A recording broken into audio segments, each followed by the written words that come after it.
말씀 데살로니가 전서 5장 16절로 18절 말씀입니다. 신약성경 333페이지 데살로니가 전서 5장 16절로 18절 말씀입니다.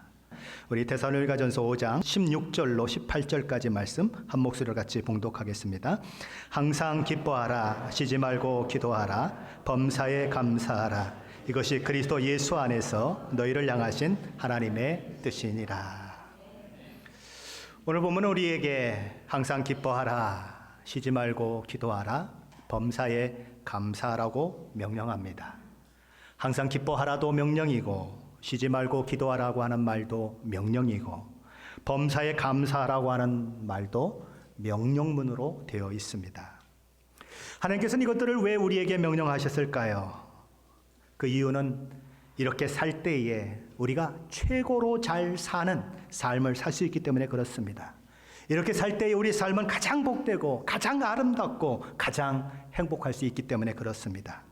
그러기에 하나님께서는 이 명령을 수행하는 것이 그리스도 예수 안에서 너희를 향하신 하나님의 뜻이니라 라고 말씀하시는 것이지요. 우리를 향하신 하나님의 뜻, 항상 기뻐하고 쉬지 말고 기도하고 범사에 감사하는 것입니다. 우리를 향한 그 하나님의 뜻을 저와 여러분이 삶 가운데서 날마다 이루셔서 하나님의 뜻을 실천하시는 그런 은혜가 있으시기를 예수 그리스도의 이름으로 간절히 축원합니다. 아멘. 하나님께서는 우리에게 주시는 첫 번째 명령은 항상 기뻐하라는 것입니다. 항상 기뻐하는 것이 가능할까요? 항상 언제나 기뻐하려고 하면 좋은 일이 있을 때뿐만 아니라 좋지 않은 일이 있을 때에도 기뻐해야 합니다. 그렇게 해야만 항상 언제나 기뻐할 수 있는 거죠. 아니, 그런 말도 안 되는 얘기가 어디 있습니까? 어떻게 인생을 살면서 항상 기뻐할 수 있습니까? 라고 이야기할 수 있겠지만, 그러나 하나님께서는 항상 기뻐하라고 명령하십니다. 왜 명령을 하실까요? 하나님께서는 그 일이 우리 안에서 이루어질 것을 바라보시며 명령하십니다. 지킬 수 없는 것을 지키라고 명령하는 그런 분이 있다면 그는 독재자이지 사랑하는 백성을 사랑하는 그런 사람은 아닌 것입니다. 하나님은 우리에게 명령하셨을 때에 그 명령한 것들을 우리가 지킬 것을 바라보시면서 그 명령을 주시는 것입니다. 그것을 위해서 성령 하나님께서 우리 안에 오시고 우리에게 능력을 주시고 이 모든 일들이 가능하도록 역사하시기 때문에 하나님께서는 우리에게 항상 기뻐하라고 명령을 하고 있는 거지요. 우리 안에 계신 성령님으로 말미암아 그 일을 가능케 하시는 것입니다. 하나님은 어떤 분이실까요? 하나님은 가장 좋은 것을 우리에게 주시기를 기뻐하시는 하나님이십니다. 우리 하나님은 하나밖에 없는 당신의 아들을 우리를 위해서 내어주실 만큼 선하신 하나님이시요 우리를 사랑하시는 하나님이십니다. 악한 사람도 자기 자식에게 좋은 것을 주기를 원하는 것이 인지상정입니다. 하물며 우리를 위해서 당신의 아들까지 내어주신 하나님께서, 하늘에 계신 우리 아버지께서 우리에게 더 좋은 것을 주시고자 하는 마음이 있으실 수밖에 없다는 것을 우리는 생각해야 하는 것이지요. 또한 하나님은 결코 실수하지 않는 분이십니다. 하나님은 모든 능력을 다 가지고 계신 분이세요. 그러기에 어떤 생각지 못한 일이 우리 가운데 일어났을 때에 그 사건 속에, 그 정황 속에 우리는 우리가 알지 못하는 하나님의 기쁘신 뜻이 있으실 것이라고 하는 생각을 할 수밖에 없고 그렇게 고백할 수밖에 없는 것입니다. 왜 그렇지요? 하나님께서는 나를 사랑하시고 나를 위해 일하시는 분이시고 나를 가장 복되게 이끌기를 원하시는 하나님이시기 때문에 그렇습니다. 하나님이 모든 것을 아시고 하나님이 모든 능력을 가지고 계시고 하나님 우리를 사랑하심에도 불구하고 그 문제가 우리 가운데 일어났다면 분명 거기에는 하나님의 뜻이 있다고 우리는 생각할 수밖에 없는 것입니다. 그럴 때에 우리는 기뻐할 수 없는 상황 속에서도 기뻐할 수 있는 것이지요. 사랑의 원자탄이라고 불리우는 손영원 목사님이 사역하셨던 여수 애양원에 가면 손영원 목사님이 드렸던 감사 헌금 봉투가 전시되어 있다고 합니다. 도대체 무슨 감사 봉투이길래 이렇게 전시를 하고 있을까요? 손영원 목사님에게는 두 아들이 있었습니다. 동신이와 동인이라고 하는 아들이 있었는데 공산당에게 체포되어 마지막까지 복음을 전하다가 순교하는 일이 일어났습니다. 손영원 목사님은 이 두 아들의 장례식을 치르죠. 아버지로서 하루아침에 두 아들을 잃어버린 그 고통은 아마 엄청났을 것입니다. 그러나 손영원 목사님은 장례 행렬 맨 앞에서 찬송가 610장을 불렀다고 하죠. 그 후렴은 이렇게 되어 있습니다. 영광일세 영광일세 내가 누릴 영광일세 은혜로 주 얼굴 배움나니 지극한 영광 내 영광일세. 지금도 애양원에 전시되어 있는 이 감사봉투는 손영원 목사님이 두 아들의 장례식을 다 치른 후에 하나님 앞에 드린 감사 헌금 봉투입니다. 손영원 목사님은 얼마나 헌금을 했을까요? 40,000원 헌금을 하셨습니다.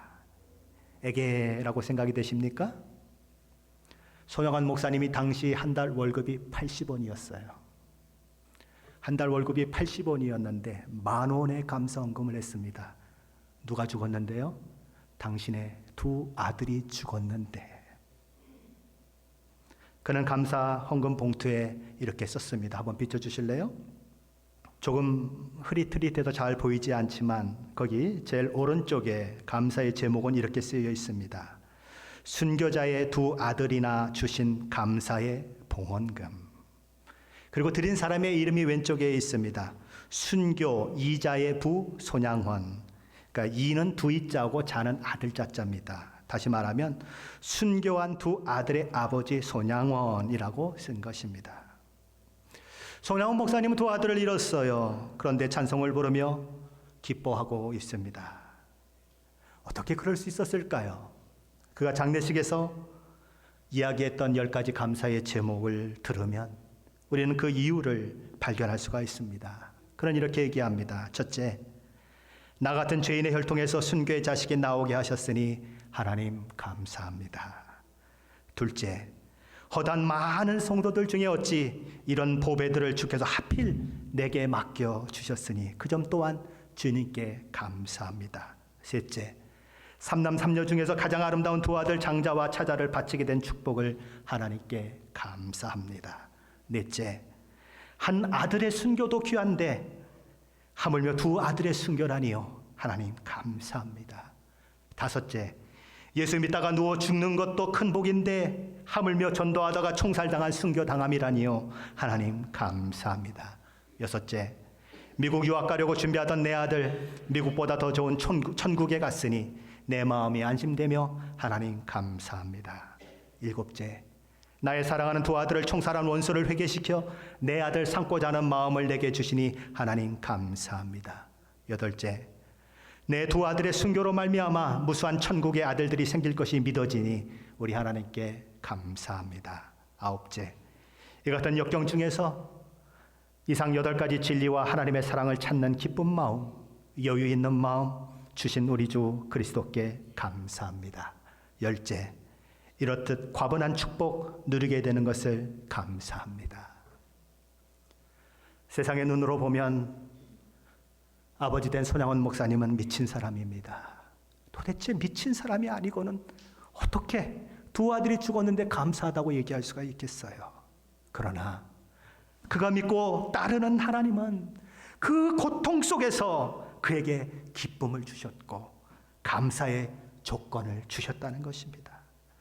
손양원 목사님은 두 아들을 죽인 안재선을 양자로 받아들이고 그를 송재선이라고 계명하고 그를 목회자로 키워내요. 사랑의 기적이지요. 그래서 그의 별명이 사랑의 원자탄입니다. 하나님은 두 번째로 우리에게 쉬지 말고 기도하라고 명령하십니다. 쉬지 말고 기도하라고 하는 것은 매일 매순간 하나님의 도우심과 인도하심이 없이는 살 수 없다는 고백을 가지고 하나님의 도우심과 인도하심을 구하며 살라는 것입니다. 아침에 일어나는 순간에 우리는 기도로 하루를 시작하고 운전할 때에도 누구를 만날 때에도 비즈니스를 경영하는 순간순간에도 어떤 계약을 하는 상황 속에도 우리는 기도해야 하는 것입니다. 왜요? 하나님의 도우심이 없이는 나는 갈 수가 없습니다. 라고 고백하는 믿음의 고백이 기도이기 때문에 그렇습니다. 저녁 잠자리에 들 때에도 우리는 기도해야 하는 것입니다. 하나님, 오늘도 하나님의 은혜로 내가 하루를 마무리했습니다. 그렇게 기도하고 잠자리에 들어야 하는 것이지요. 왜냐하면 매 순간 모든 일에 하나님을 구하는 그 삶이야말로 바로 하나님을 인정하며 사는 삶이야말로 항상 기도하는 삶이기 때문에 그렇습니다. 쉬지 말고 기도하는 삶이기 때문에 그렇습니다. 우리는 인생을 살아가면서 수많은 일들을 만나게 될 것입니다. 그 중에는 기쁘고 즐거운 일도 있겠지만 슬프고 고통스러운 일들도 있을 것입니다. 걱정과 근심 그리고 염려가 밀려올 때가 있을 거예요. 사람들은 그럴 때 그 걱정과 근심, 염려와 모든 상황들을 보며 그것들을 묵상합니다. 그리고는 그것들로부터 벗어나는 것이 아니라 오히려 더 깊은 수렁으로 빠져드는 경우가 참 많이 있습니다. 그러나 그럴 때 하나님 앞에 나와 기도하는 사람은 하나님께 주시는 놀라운 평강을 경험하는 것입니다. 그 모든 상황 속에서도 이상하게 용기를 얻고 소망을 얻게 되는 거예요. 염려와 근심이 몰려올 때에 기도 시간을 더 늘려야 하는 것입니다. 하나님 앞에 부르짖는 자는 내 문제보다 크신 하나님을 그 기도 중에 만나고 정말 이상할 정도의 평강을 느끼는 거예요. 마음이 담대해지는 것입니다. 그래서 다시 용기를 얻게 되는 거지요. 그러므로 우리는 문제를 만났을 때 문제를 묵상해야 하는 것이 아니라 시간을 그것을 위해서 보내는 것이 아니라 하나님 앞에 많이 기도해야 하는 것입니다. 더 많은 시간을 기도로 보내야 하는 것입니다. 빌립보서 4장 6절로 7절 말씀 제가 현대인의 성경을 한번 읽어보겠습니다. 아무것도 염려하지 말고 모든 일에 기도와 간구로 여러분이 필요로 하는 것을 감사하는 마음으로 하나님께 말씀드리십시오. 그러면 도저히 상상도 할 수 없는 하나님의 놀라운 평안이 그리스도 예수님 안에서 여러분의 마음과 생각을 지켜주실 것입니다. 우리의 기도는 하나님을 일하시게 하는 그런 방편이에요. 하나님께서 우리가 기도할 때에 우리가 원수를 친히 갚지 않아도 내가 갚아주겠다고 약속하세요. 예수님은 시험에 들지 않게 기도하라고 우리에게 말씀하세요. 기도하는 것이 시험을 이길 수 있는 비결이다라고 말씀하시는 것입니다. 그러기에 쉬지 말고 기도하는 그 명령에 순종하는 자들은 모든 상황 가운데 하나님의 평강과 은혜를 맛보며 남들은 다 넘어지고 깨어지고 일어나지 못하는데 기도하는 사람은 다시 일어나고 오뚜기처럼 다시 일어나 하나님께서 주신 그 삶을 아름답게 이끌어 가는 것입니다. 하나님께서는 세 번째로 범사에 감사하라고 명령하십니다. 어떤 형편에 처하든지 모든 일에 무슨 일이 일어나도 감사하라는 뜻입니다. 다른 사람이 내게 잘해줄 때, 좋은 일이 생길 때 감사하는 것은 누구나 할 수 있습니다. 그러나 좌절감이 밀려올 때, 사업이 실패했을 때, 건강에 문제가 생겼을 때 감사한다는 것은 쉬운 일이 아닙니다. 사회분석학자들의 분석에 의하면 1950년대 지구촌 사람들에게 필요한 생필품은 72가지였답니다. 그리고 꼭 없어서는 안 될 필수 품목은 18가지였대요. 그런데 2000년대 들어와서 현대인들의 생필품은 500가지 이상으로 늘어났습니다. 72가지에서 500가지 이상이 됐습니다. 꼭 필요한 물품 숫자도 50가지가 넘었습니다. 18개에서 50가지가 넘었어요. 자, 그렇다면 더 많은 물품들로 채워진 집에서 그 당시와는 비교도 안 되는 문화적 혜택을 누리고 있는 현대인들은 5, 60년 전의 사람들보다 더 행복하다고 생각하고 있을까요? 더 감사하며 살고 있을까요? 대답은 아니요입니다. 옛날에는 왕들도 제철에 나는 과일밖에는 먹을 수가 없었어요. 그런데 우리는 한겨울에도 냉장고만 열면 과일이 쏟아져 나옵니다. 옛날에 임금님도 가마를 타고 그렇게 가셔야만 했어요. 그 임금님이 지금 우리가 좋은 자동차를 타고 다니는 모습을 보면 아마 기절초풍할 것입니다. 나 임금인데 별거 아니네 그럴 거예요. 모든 것이 넉넉해지고 모든 것이 편리해졌습니다. 그런데 희한하게도 현대인들은 옛날 사람만큼 행복하지가 않아요. 삶은 메말라 있고 만성 불만족에 시달리고 있습니다. 왜 그럴까요? 감사를 잃어버렸기 때문입니다. 저와 여러분이 행복해지려면 그래서 감사의 눈을 떠야 하는 것입니다. 많이 가졌다고 행복한 것이 아니에요. 감사하는 사람이 행복한 사람입니다. 행복은 소유의 크기에 비례하지 않습니다. 감사를 얼마나 많이 하느냐에 비례합니다. 자, 그렇다면 우리가 잃어버린 감사를 회복해야 할 영역들에는 어떤 영역들이 있을까요? 한 가난한 청년이 어느 날 맥도날드에 들어가서 제일 싼 햄버거를 사들고 나와서 벤치 앞에 앉아서 홀로 점심 식사를 하고 있었습니다. 근데 어떤 좋은 자동차 한 대가 들어와서 주차장에 들어와서 주차를 한 것입니다. 이 청년은 한 여성이 내리는 것을 봅니다. 그 여성이 맥도날드 그 매장에 들어가더니 햄버거를 사서는 차 안에 앉아있는 남자에게 갖다주는 모습을 물끄러미 바라봅니다. 심히 이 부러운 마음이 마음에서 일어났어요. 이야, 나도 저 사람처럼 챙겨주는 비서가 있어서 자동차 안에서 내릴 필요도 없이 편하게 받아 먹을 수만 있다면 얼마나 좋을까. 그런데 차 안에서 햄버거를 받아 먹고 있는 그 남자는 그 시간에 무슨 생각을 하고 있었을까요? 그는 이런 생각을 했습니다.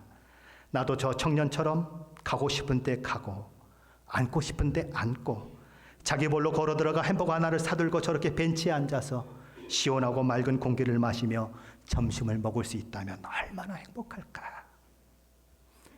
차 안에 있는 사람은 사고로 두 발을 쓸 수 없는 장애인이었어요.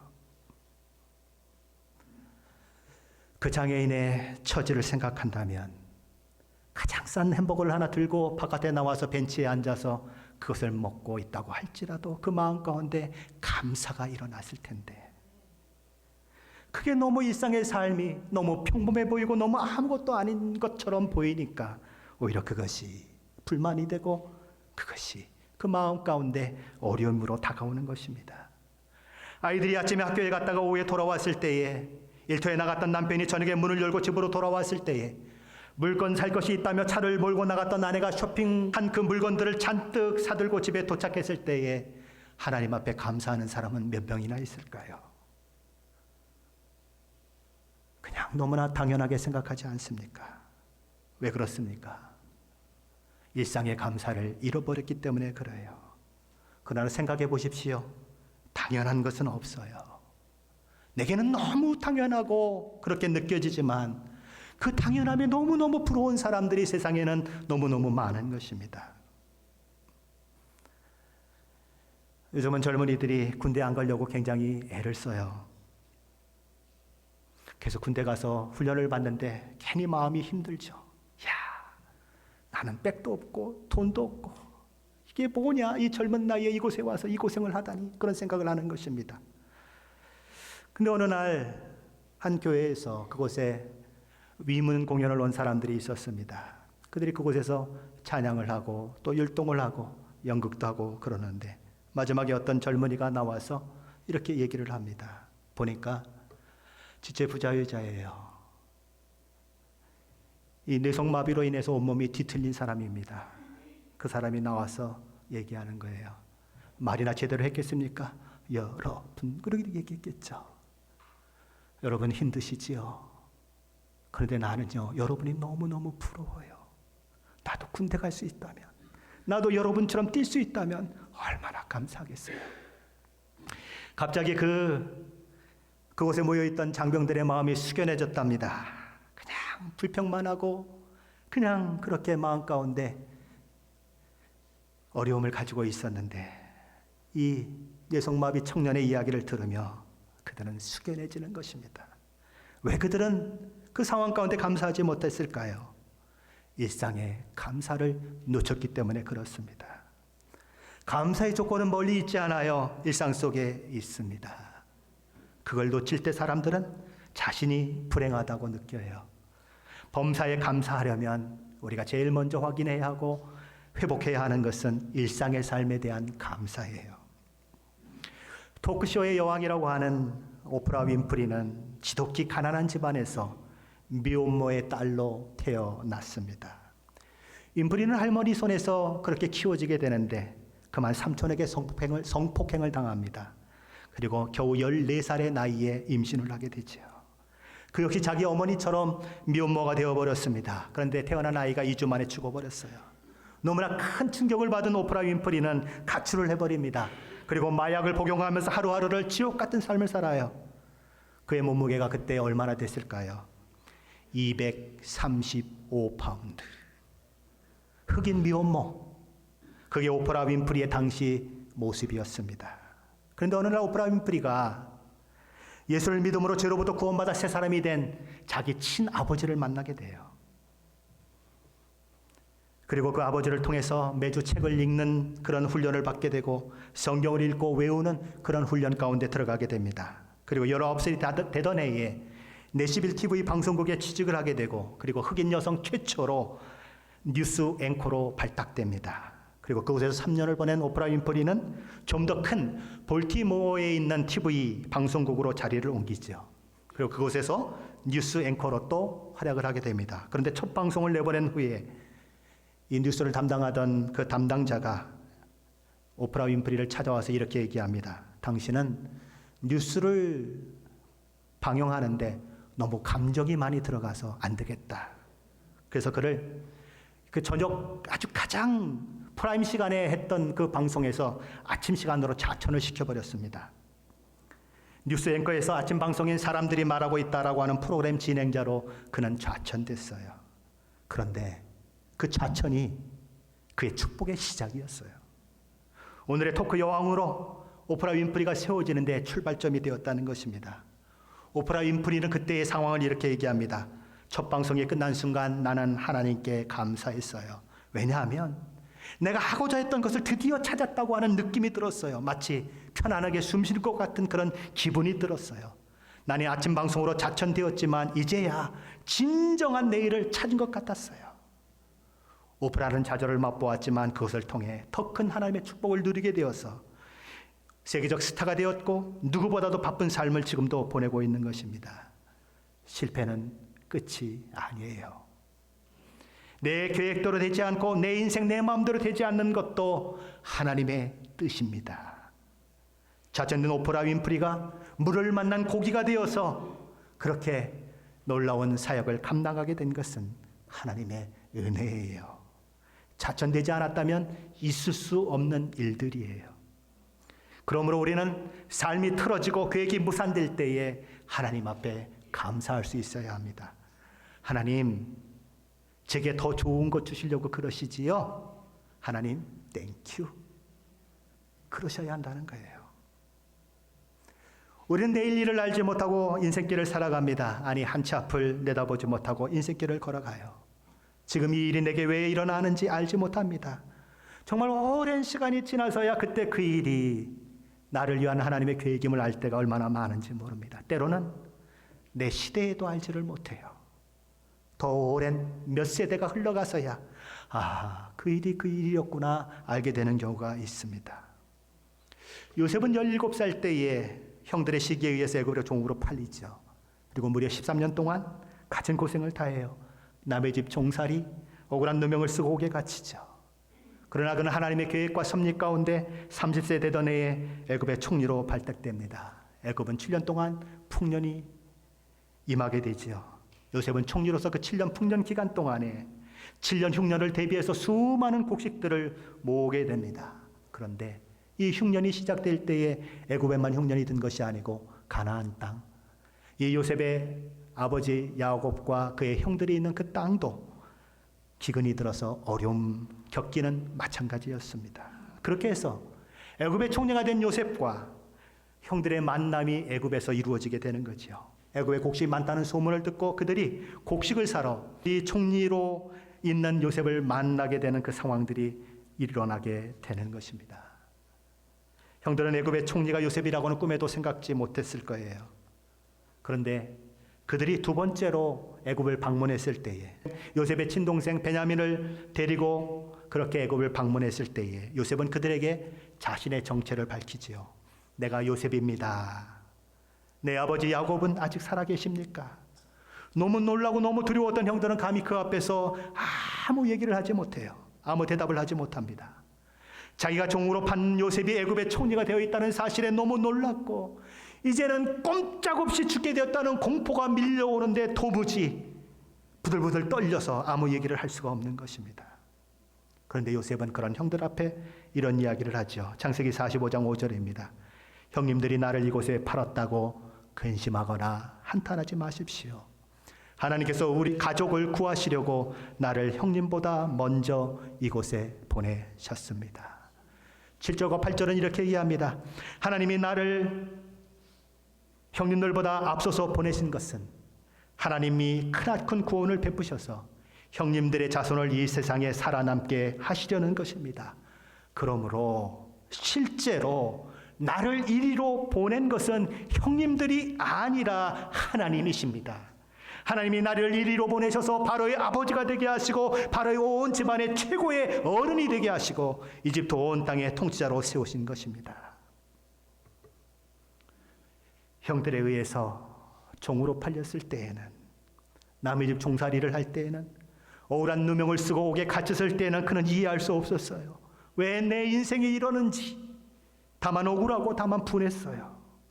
그런데 세월이 흐르고 형들을 만나고 이 모든 상황들을 이끌어 가신 그 하나님을 그때서야 그는 알게 되는 것입니다.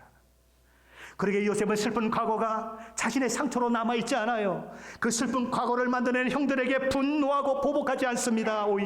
오히려 그 모든 것이 하나님의 일하심 때문에 일어난 일이라고, 하나님께서 우리 가정의 모든 식구들을 살리려고 미리 준비하신 하나님의 은혜의 사건이라고 그는 고백하는 것입니다. 지금 현재의 상황이 이해되지 않을 때, 도무지 왜 이런 일이 내게 일어났는지 알지 못할 때 우리가 감사할 수 있는 것은 요셉을 그 자리에 있게 하신 그 하나님이 바로 저와 여러분의 하나님이시기 때문에 그렇습니다. 그러므로 우리는 인생이 갑자기 곤두박질 치는 것 같을 때에, 망가질 때에도 감사할 수 있습니다. 왜냐하면 전능하신 하나님께서 그 순간에도 저와 여러분을 붙들고 계시고 그 일을 통해서도 놀라운 결과를 만들어 내실 수 있는 분이시기 때문에 그래요. 우리가 알거니와 하나님을 사랑하는 자, 곧 그 뜻대로 부르심을 입은 자들에게는 모든 것이 합력하여 선을 이루느니라. 우리는 그것을 믿고 살기에 어느 순간 어느 때도 감사할 수 있는 것입니다. 혹시 원점 감사라고 하는 말을 아십니까? 아마 모르실 것입니다. 제가 어떤 책을 읽다가 제가 만들어낸 말이기 때문에 그렇습니다. 욥기서를 보면 욥은 갑자기 어느 날 모든 것을 다 잃어버립니다. 그 많던 재산도, 그 많던 자녀들도 다 사라져버려요. 그의 건강했던 몸도 뼈만 앙상이 남고 밤이고 낮이고 신음해야 하고 편안한 잠도 잘 수 없는 그런 상황 가운데 처해집니다. 그런데 그는 그런 혹독한 상황 속에서도 하나님을 향한 사랑과 믿음을 잃어보지 않습니다. 재물을 잃은 것이, 자녀를 잃은 것이, 건강을 잃은 것이, 그리고 친구들이 다 적이 되어 괴롭힘을 주는 것이 그의 신앙을 뿌리째 흔들어 놓지는 못했습니다. 그는 오히려 인간은 아무것도 가지고 오지 않았으니 아무것도 내 것이라고 주장할 수 없다면서 하나님 앞에 감사합니다. 하나님 앞에 찬양을 드려요. 주신 이도 여호와시요 거두신 이도 여호와시오니 여호와의 이름이 찬송을 받으실지니이다. 욥의 이 감사는 그런 의미에서 원점 감사를 할 수 있습니다. 원점으로 한번 되돌아가 보는 것입니다. 자신이 어디서부터 시작했는지를 살펴보는 거예요. 모든 것을 다 잃어버렸다고 생각했는데 원점으로 딱 돌아가 보니까 그 당시에 나는 아무것도 가진 게 없어요. 태어날 때 다이아몬드 손가락에 끼고 태어나신 분들 혹시 있으십니까? 없어요. 옷 하나도 걸치지 않고 태어났어요. 원점으로 돌아가 보니까 내 것이라고 주장할 게 아무것도 없더라고요. 욥은 그것을 알게 된 것입니다. 사탄은 말하죠. 욥이 왜 믿음을 지킵니까? 그에게 하나님께서 많은 물질을 축복해 주셔서 그런 거 아닙니까? 아니 자녀를 10명이나 주셔서 그런 거 아닙니까? 그래서 그의 재산과 자녀가 다 잃어버리는 그런 상황들이 만들어지죠. 그런데 욥은 여전히 하나님을 찬양하는 것입니다. 또 사탄이 얘기하죠. 아이고 그거보다 더 중요한 게 있지 않습니까? 그가 건강하니까 하나님 찬양하는 거 아니에요. 그래? 그 시험도 내가 허락한다. 그래서 욥이 시험에 들어요. 건강이 어려워지고 밤새도록 낮이고 밤이고 잠을 이루지 못하고 기아장으로 자기 몸을 긁으며 신음하고 근심하는 그런 상황을 만나죠. 욥은 너무 고통스러워 차라리 죽고 싶습니다라고 그 혹독한 가운데 부르짖어요. 그런데 그럼에도 불구하고 욥은 하나님을 놓지 않습니다. 어떻게 그럴 수 있었을까요? 자기 몸도 자기 것이 아니요 하나님의 것이라고 고백하는 믿음의 고백이 있었기 때문에 그렇습니다. 자녀도 재산도 사실은 하나님이 주신 선물이에요. 건강도 하나님이 주신 선물이에요. 그 모든 것을 잃었다고 하는 것은 그런 의미에서 하나님이 주신 선물을 잃어버린 것입니다. 하나님께서 주신 선물이 없어진 거예요. 그러면 우리는 이렇게 고백할 수 있습니다. 아하, 하나님께서 큰 손해 보셨군요. 내 것이라면 내가 손해봤죠. 내 것이라면 내가 손해보고 내가 잃은 거지요. 그런데 하나님이 주신 선물이 없어졌으니까 하나님 큰 손해 보셨네요. 한 가지 이야기를 들려드리겠습니다.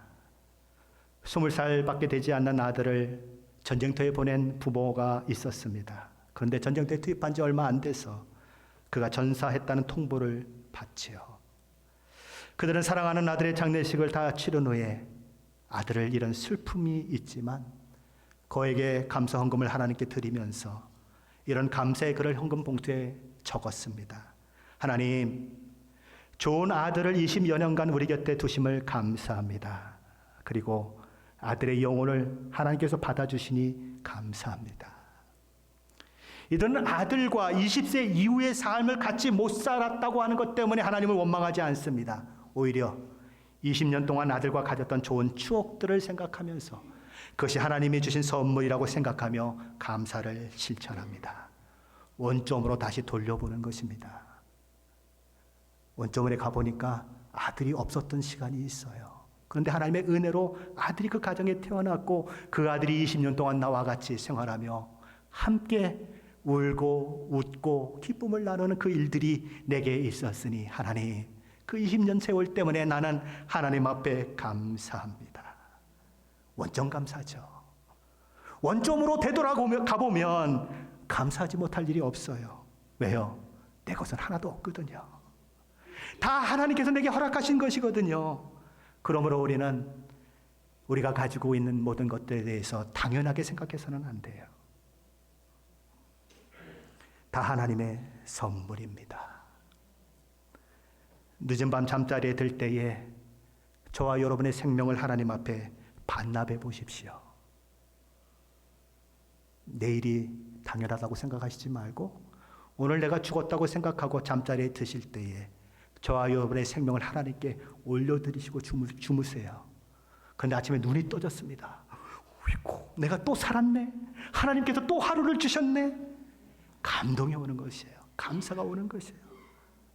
아침에 일어나 맑은 호흡을 할 수 있는 것들, 커피 한 잔을 놓고 창밖을 내다보며 그 한 잔을 마실 수 있는 그 즐거움이 얼마나 감사한 것인지를 그때 알게 되는 것입니다. 지선자매라고 알지요. 전신에 화상을 입고 어려움을 겪었던 그 지선자매가 감사하는 제목들이 있더라고요. 하나님, 입이 다물어져서 감사합니다. 너무 수술을 많이 해서 입이 안 다물어져서 계속 침이 밖으로 나와서 수건을 달고 다녔었는데 어느 날 갑자기 입이 다물어졌어요. 그게 너무너무 감사하대요. 얼굴에 화상을 입어서 눈썹이 나오질 않아요. 그런데 어느 날 눈썹이 몇 개 나왔어요. 아이고 하나님, 어떻게 눈썹이 나왔어요? 감사합니다. 눈썹 몇 개 없다고 불평하는 분들 많지요. 아침마다 그리면서 나는 왜 이래? 그런 분들 많지요. 눈썹 한 개, 두 개 나온 것 가지고도 그렇게 감사하는 그 영혼이 있더라고요. 당연한 것은 없어요. 원점으로 돌아가셔서 한번 생각해 보십시오. 내게 감사할 조건들이 얼마나 많은지. 그러면 우리는 항상 감사를 실천하는 사람이 될 수 있습니다. 우리가 행복해지려면 섬기면서 감사해야 합니다. 우리에게 너무나 잘 알려진 작가 중에 로렌스 형제라는 분이 있습니다. 하나님의 임재 연습이라고 하는 책을 쓴 분이죠. 그는 10대 시절에 전쟁에 나갔다가 부상을 입어서 다리를 절게 되었어요. 이곳저곳을 떠돌아다니다가 50이 넘은 나이에 수도원에 들어갑니다. 그는 수도원에 가서 무엇을 했을까요? 수도사들 밥 준비해주는 그 일을 했습니다. 그는 음식을 만들면서 그 부엌을 작은 천국으로 생각했어요. 자신이 만든 음식을 맛있게 먹는 수도사들을 바라보면서 하나님 앞에 늘 감사했다고 이야기합니다. 하나님, 저의 부족한 요리 솜씨로 귀한 천사들을 섬길 수 있게 해주셔서 감사합니다. 그런 배운 것도 없는 사람이에요. 절름발이에요. 그러나 날마다 산더미처럼 그 많은 일들을 부엌에서 처리하면서도 늘 밝은 미소를 잃지 않았고, 나의 인생은 그저 행복하고 감사할 것밖에 없습니다 라는 고백을 가지고 살았어요. 그러기를 20여 년 그 일을 했습니다. 수도사들은 허드렛 일을 하고 부엌 일을 하는 그를 보며 감동하는 것입니다. 어떻게 저 허드렛 일을 하면서도 저렇게 감사가 넘치고 기쁨이 넘칠 수 있을까? 존경심이 막 마음에서 우러나오는 것입니다. 그래서 급기야 그를 수도원 원장 후보에 올려놓습니다. 평신도 수도사는 원장 후보가 될 수가 없다는 원칙이 있어요. 그런데 모든 수도사들이 그를 너무너무 존경하다 보니까 그 원칙마저도 깨버리고 그를 수도원의 원장으로 만들어내는 거지요. 어느 날 프랑스 국왕 루이 12세가 그를 방문해서 이렇게 질문을 던졌습니다. 당신의 행복의 비결은 뭡니까? 그가 무엇이라고 대답했을까요? 폐하, 행복의 비결은 섬기면서 감사하는 것입니다. 예수님이 이런 말씀을 우리에게 하셨어요. 너희 중에 누구든지 크고자 하는 자는 너희를 섬기는 자가 되고, 너희 중에 누구든지 으뜸이 되고자 하는 자는 너희 종이 되어야 하리라. 섬기면서도 감사를 잃지 않는다면 저와 여러분은 세상에서 가장 행복한 사람이 될 수가 있어요. 세상에서 비록 저 낮은 자리에 있는 것 같은 그런 위치에 있지만 하나님 보시기에는 가장 큰 자가 될 수 있습니다. 그것이 부엌이든 그것이 화장실이든 무슨 상관이 있어요?